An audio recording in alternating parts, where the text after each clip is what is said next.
The hotel pool closed, my guest whispered. Logan is taking everything. The pool gate was locked when I found Elena Parker gripping the iron bars like the closed sign was the only thing keeping her upright. The brass plaque hung perfectly level between her hands. Pool closed. I had ordered that sign placed there 3 hours earlier, after the main filtration pump signaled a pressure drop. The water would be safe by morning, the deck had been cleared, the lounge chairs had been stacked, the lights under the water were off, turning the pool into a black mirror beneath the palms. At Azure Cove Resort, closed meant closed. Boundaries mattered. That was why I noticed Elena before she said my name.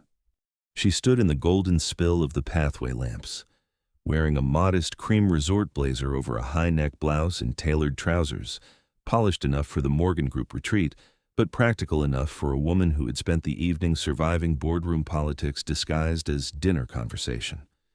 One hand held a folded corporate notice. The other stayed on the iron gate. Her fingers were steady. The paper was not. It trembled against her palm. I stopped 3 feet away, close enough to be useful, far enough that she could leave. "Ms. Parker," I said, keeping my voice below the sound of the Pacific hitting the seawall. "The pool is closed for a full system flush. If anyone told you otherwise, they were wrong." She did not look at the water. She looked at the sign. "I know," she said. "That's why I came here." A faint wind moved through the palms. The closed sign tapped once against the gate. I waited. Elena unfolded the notice. "Logan is taking everything." The words were quiet, but they changed the night. Logan Brooks was Elena's ex-husband, Claire Morgan's father, and the majority shareholder currently trying to force control of the Morgan Group away from Elena before Monday's formal review. Claire had introduced me as her date for the weekend, but that arrangement was not a romance. It was a documented hospitality cover meant to stabilize her presence at the retreat, protect her from Logan's pressure, and give my team one clean point of access to manage executive security. I was the general manager of Azure Cove. I was also a managing partner in the resort's investment trust, though most guests only knew the first title. That meant the retreat was not just a booking. It was a high-value corporate event on my property, using my meeting rooms, my business center, my banking partners, and my security protocols. If Logan was using this resort to pressure Elena into surrendering voting rights, it was no longer only a family dispute. It was an active corporate risk inside my perimeter. "What is he holding?" I asked. Elena lifted the folded notice. "A manufactured deficit," she said. "He delayed supply chain approvals for my textile division, routed the shipments through an offshore shell company, then used the delayed intake to claim my division failed mandatory quarterly projections. Tomorrow, he plans to invoke a legacy clause and strip my voting rights. Why not go straight to council? Corporate council is off-site until Monday. If I file a formal dispute tonight, Logan's people will mark me as under internal review and freeze the succession vote before evidence can be verified." She looked toward the dark water. "The lenders are closed. The board packet locks at midnight. He timed the retreat so every normal exit is blocked." There were the walls. Legal, financial, reputational, all built around one woman while the rest of the resort slept. "What does he want you to sign?" "A voluntary withdrawal from the vote. If I refuse, he claims the debt is valid and moves for emergency equity absorption." "Based on the deficit?" She nodded. "And if the debt is held by an internal affiliate?" Her eyes moved back to mine. Then I saw it. Not surprise. Confirmation. "You know that clause," she said. "I know enough about hostile leverage to ask why he waited until a weekend retreat." Her hand tightened around the notice. "There is an internal affiliate acceleration clause in the bylaws. I never got a clean copy of the full addendum. Logan kept referencing it without naming it. I thought it was a bluff." "He doesn't need Sunday," I said. "No?" Her voice stayed level, but the paper in her hand folded deeper under her thumb. "If he can prove the debt is tied to an affiliated entity, he can call an emergency vote tomorrow afternoon." The closed sign tapped again. This time, Elena flinched. I removed my suit jacket and held it out across the space between us. I'm offering this because the coastal wind drops after 10. I said, not because you owe me anything. She looked at the jacket, then at my face. After a moment, she took it and placed it over her shoulders herself. Good. Choice mattered. Walk with me, she said. I nodded toward the promenade. Only where the cameras cover both exits. That earned the smallest breath of a laugh. Not relief. Recognition. We walked along the lower path, away from the guest suites, and toward the bluff where the resort's amber lights faded into starlight. I kept my pace slow enough that she never had to hurry, and wide enough that her shoulder never brushed mine. She told me the rest in pieces. Logan had blocked vendor approvals through a shell LLC registered under a secondary holding company. The delayed shipments created the appearance of a shortfall. That shortfall allowed him to argue that Elena's division had failed a mandatory projection. The shell company then acquired the paper debt tied to the deficit, creating the condition needed to trigger the emergency buyout clause. A closed loop. He created the wound, then offered to own the blood. The first clue was the routing jurisdiction buried in the vendor agreements. The second was the timing. The third was the retreat itself.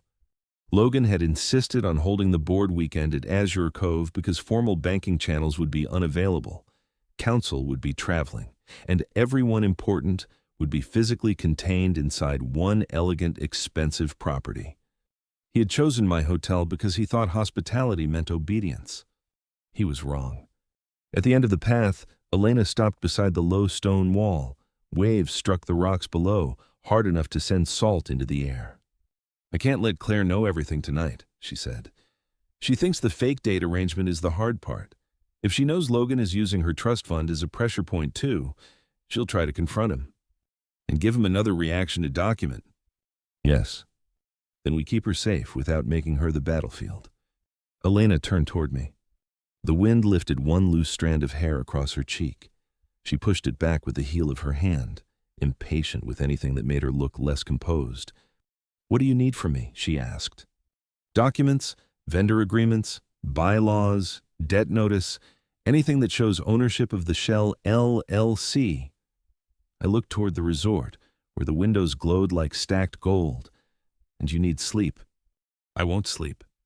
Then you need a room where no one can demand anything from you until morning. The pool is closed. The pool is wet concrete and liability exposure. This time the laugh almost became real. Almost? By midnight, Owen and I had converted the resort's back office into a quiet command line without making it look like one. The guest services dashboard stayed open on the main screen. The operational ledger stayed on mine. The retreat manifest sat beside a printed copy of the Morgan Group hospitality contract. Clause 18.4 was the part that mattered. Any corporate entity using Azure Cove's meeting facilities for internal financial actions had to maintain transparency with the venue if those actions created operational, reputational, or banking exposure to the property. It was a dull clause. Dull clauses saved lives and careers more often than dramatic ones. Owen set 2 paper cups on the counter. Green tea for her if she asks. He said, coffee for you because you'll pretend you don't need it. I accepted the coffee. You read faces too well? You trained me. That was poor planning. He leaned against the desk, careful not to block the monitor. What exactly are we preparing for? Logan using the Cypress room to force an emergency equity vote tied to a debt note. If the note is connected to a shell company using our business center or banking partners, we may have venue exposure. And if it is just family warfare, then we stay out. Owen's eyebrows lifted. You believe that? I believe in written authority. You believe in the woman at the pool gate. I looked at him. He lifted both hands. Written authority, he said. Understood. At 8 the next morning, Logan Brooks tried to corner her at breakfast. Owen saw it first. He stepped beside me at the host stand with the calm face he wore whenever a guest's world was about to be rearranged without them noticing. Mr. Brooks has requested a private dining room with Ms. Parker, Owen said quietly. I informed him all private rooms are unavailable. Correct. He is leaning over table 4. I handed him my tablet. Keep the board in public sight. No closed rooms. I crossed the terrace. The ocean glittered behind the glass balustrade. Waiters moved between tables with silver carafes. Board members pretended not to watch Logan speak too close to Elena over his coffee cup. Elena sat still, one hand flat beside her plate, the other on her leather briefcase. That briefcase mattered. The evidence was inside. Logan's suit was the color of storm clouds over money. He smiled without softness, one elbow planted near Elena's water glass as if the table belonged to him. Claire sat 3 seats away, stiff-backed and pale, the perfect fake date arrangement already turning into something uglier than she had understood. "Ms. Parker," I said, stopping at the edge of the table. "We need your signature for a structural discrepancy involving the Cypress Room audiovisual rig." Logan's head snapped up. "We're busy." "I understand." I placed the printed reservation folio on the table. "The room is booked under Ms. Parker's corporate card. Any load-bearing adjustment requires her physical approval for liability coverage." Logan smiled without warmth. "I am the controlling shareholder." "Not on this folio." Elena stood before he could answer. She picked up her briefcase. She did not look at him. I walked beside her through the terrace, across the lobby, and into the secure administrative wing. The glass door to my office sealed behind us, cutting off the bright noise of breakfast. Elena set the briefcase on the conference table. Her hands moved too quickly over the latches. "He has proxy votes," she said. "He wasn't negotiating, he was counting." "Sit." She looked up sharply. I pushed a leather chair away from the table, then stepped back. "I can work with documents. I can't work with panic." Her mouth tightened. For 1 second, I thought she would refuse. Then she sat. I prepared green tea from the sideboard, water at the right temperature. 3 minutes, no sugar. I had noticed the way she drank it the night before because the job was noticing what people needed before they said it. I set the cup beside her legal pad. Steam rose between us. She wrapped both hands around the porcelain and stared at the surface until her breathing slowed. "My private network is encrypted," I said. "This office is soundproof. You can leave at any time. You control what I see." Her eyes lifted. "Claire was right about you. Claire is usually strategic when terrified." That made one corner of the Elena's mouth move. "A small thing. Enough. We opened the vendor contracts first." For 40 minutes, nothing moved except paper, pens, and the sunlight shifting across the blinds. Then I saw it. A routing jurisdiction line buried deep in the vendor arbitration section. I tapped the page. "Why would textile imports bound for your domestic distribution center route through a secondary offshore LLC?" Elena leaned over the page, not toward me, but toward the line. Her pen stopped. "That should not be there. Does this LLC appear anywhere else?" She pulled a second folder from the briefcase and flipped through the debt packet. There it was. Same entity, same address, different legal wrapper. Her face went very still. "Logan's shell company holds the deficit note, and Logan's routing decision created the shortfall that allowed the note to exist." She reached for the tea but missed the cup by 1/2 inch. The porcelain clicked against the slate coaster. I did not touch her hand. I turned the legal pad toward her instead. "Write the sequence." She stared at the page. Then she wrote, "Shipment approvals delayed. Emergency routing change. Offshore Shell LLC. Artificial intake shortfall. Debt note assigned to same Shell. Emergency affiliate clause. Equity absorption vote." Her handwriting steadied by the 5th line. Facts were weight-bearing. Fear was not. At 12:15, Owen called the priority line. "VIP noise complaint in the ambassador suite. Press junket next door. Possible walkout." I kept the phone on speaker while opening the floor plan.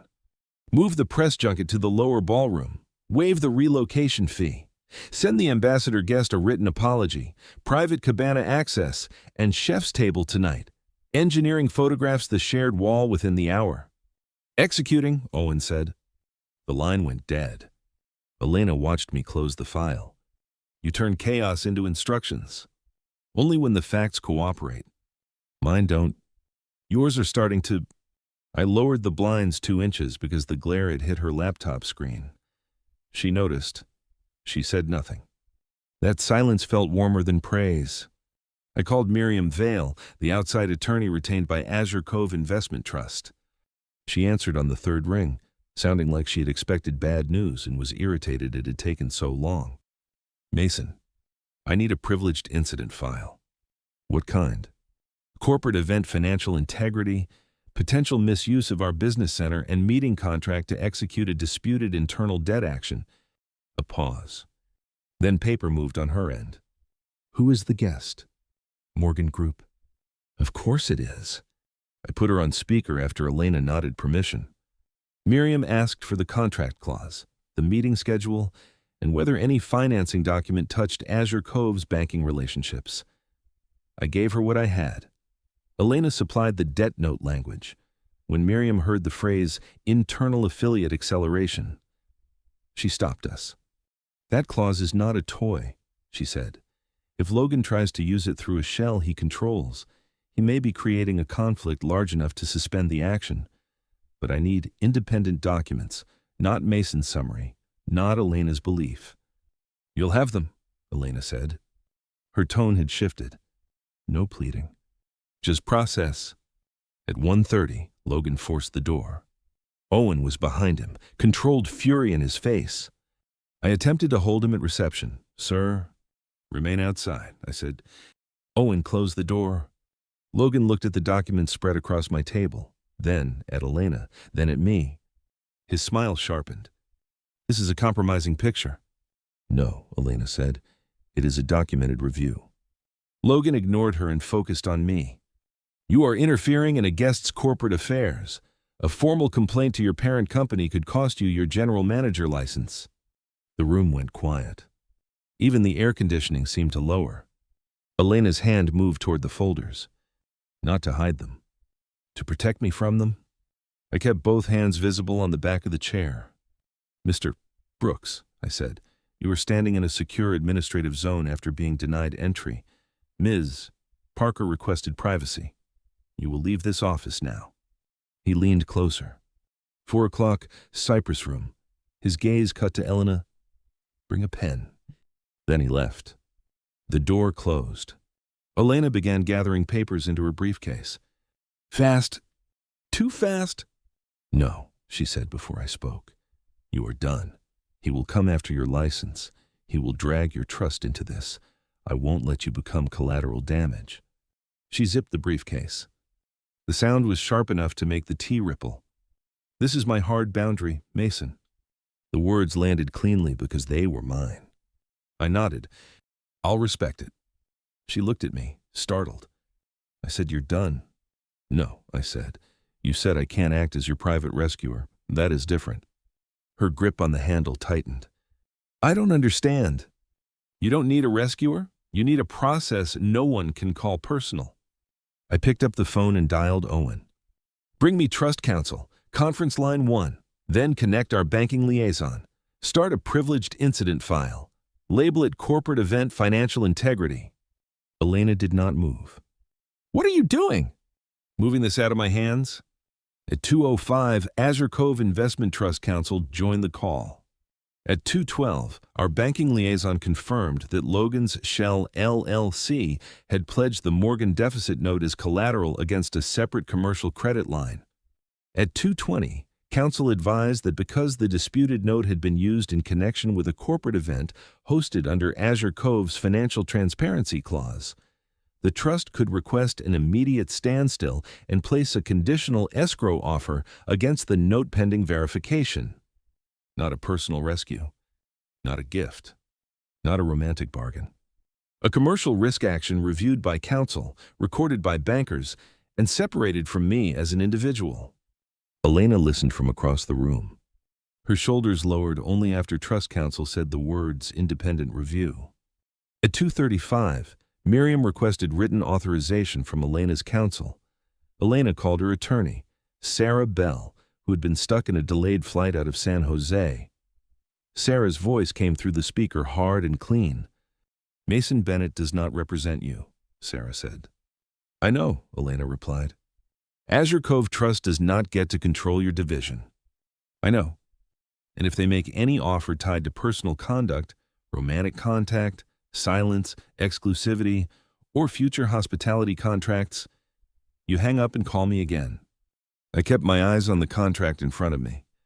Counselor, I said, the only offer on the table is a standstill request and conditional escrow review to prevent a disputed debt action from being executed inside our contracted venue before the note ownership is verified. No personal terms, no silence terms, no romantic terms, no future contract condition. Sarah was quiet for 1 second. Good, send it.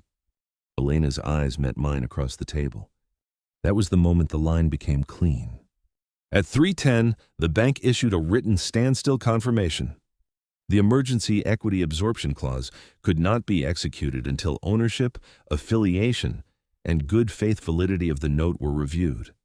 At 3:40, Elena's counsel received the documents. At 3:55, we walked into the Cypress room. Logan sat at the head of the U-shaped table like a man already posing for victory. 4 board members flanked him. Claire sat near the back wall, pale but upright, her hands folded in her lap. Elena took the seat opposite Logan. I stood near the side wall as venue representative and technical witness. Trust counsel appeared on the screen by secure video. Logan called the meeting to order. The division deficit is documented. He said, "The emergency equity clause is clear. Ms. Parker's voting rights are subject to immediate absorption unless the deficit is satisfied today." Elena opened her folder. The deficit was manufactured. Logan smiled. A desperate accusation. Elena placed the legal pad sequence on the table. Then she began. No shaking. No apology. No performance. She walked the board through the delayed supply chain approvals, the emergency routing change, the offshore LLC, the Shell's ownership structure, the note assignment, and the acceleration clause Logan had kept unnamed until the last possible hour. When she finished, trust counsel spoke from the screen. The debt note cannot be used today as the basis for an emergency equity vote. The lending institution has confirmed a standstill pending independent review. The note was pledged by the same affiliated Shell entity now alleged to have created the shortfall. That conflict requires investigation. Logan stood. This is absurd. A hotel trust has no authority over Morgan Group governance. No, Elena said, but you used an affiliated note tied to this resort's business center, retreat schedule, and meeting contract to force a vote under emergency terms. You created a venue risk, a banking risk, and a governance risk. Claire stood at the back wall. Every head turned. My trust fund was used as pressure to bring Mason into the retreat cover, she said. My father told me if I didn't appear stable this weekend, he would freeze my access and blame my mother's division instability. I have the messages. Logan's expression changed. Not much. Enough. Owen stepped into the room with a printed packet and gave it to trust counsel's local associate. Claire's messages. Time-stamped. Clean? The board members began leaning away from Logan before anyone called for security. That is how power leaves a room. Quietly at first, then all at once. The senior board member cleared his throat. The emergency vote is suspended pending legal and financial review. Mr. Brooks, your authority over all affiliate debt matters is suspended until the investigation is complete. Logan turned to Elena. You think this saves your legacy? Elena closed her folder. No, the legacy was never yours to use as a weapon. Security escorted him out. No shouting. No broken glass. Just a closed door and the sound of the ocean beyond the windows. The room did not relax after Logan left. Boardrooms rarely do. They only change predators. The senior board member asked for the documents again, this time without Logan's voice filling the air around them. Elena did not shove anything across the table. She opened the folder, laid out the sequence, and let Sarah Bell speak from the secure line. Trust counsel confirmed the standstill in plain language. The bank liaison confirmed that no equity action could proceed until the debt note's ownership conflict was reviewed. Claire sat at the back wall with her hands locked together. I saw her looking at her mother, not as a shield now not as a woman to blame for family tension, but as someone standing alone at the far end of a polished table and refusing to surrender a company built before either of them were born. The board asked Elena whether she had known about the routing change. No, she said. They asked why she had not raised a formal dispute sooner. Because Mr. Brooks structured the pressure so that filing before verification would freeze the vote by accusation alone, she said. That is why I am asking this board to separate process from panic. Those were her words, not mine. The senior board member wrote them down. Process from panic. It was the cleanest sentence in the room. When the meeting adjourned, the emergency vote was suspended, Logan's affiliate debt authority was frozen, and the board ordered a third-party audit of Pacific Loom's relationship to the delayed shipments. Elena's voting rights remained intact, pending final review. It was not a victory speech, it was something better. A written pause, a door that Logan could not slam shut. After the board left, Claire crossed the carpet first. Her face was pale, but her steps did not waver. I didn't know he was using my trust, she said. Elena reached for her daughter's hand. I know. I brought Mason because I thought looking stable would protect me. You were protecting yourself with the tools you had, Elena said. Claire's mouth trembled once, then steadied. I want Sarah to review everything he controls. She will. Owen appeared at the side door with 2 sealed envelopes and 3 glasses of water. Ms. Morgan, he said to Claire, your suite key has been reissued under your name, only no one else can enter without your permission. Room service also sent soup. Claire looked at the envelope, then at him. Soup? Administrative soup, Owen said, very neutral. For the first time all day, Claire laughed. It was small, it mattered. Elena took the second glass of water, but she did not drink until Claire did. I watched that little order of care pass between them, mother to daughter, daughter back to mother, and understood that Logan had nearly broken more than a company. When they left the Cypress room, I stayed behind with counsel and the printed record.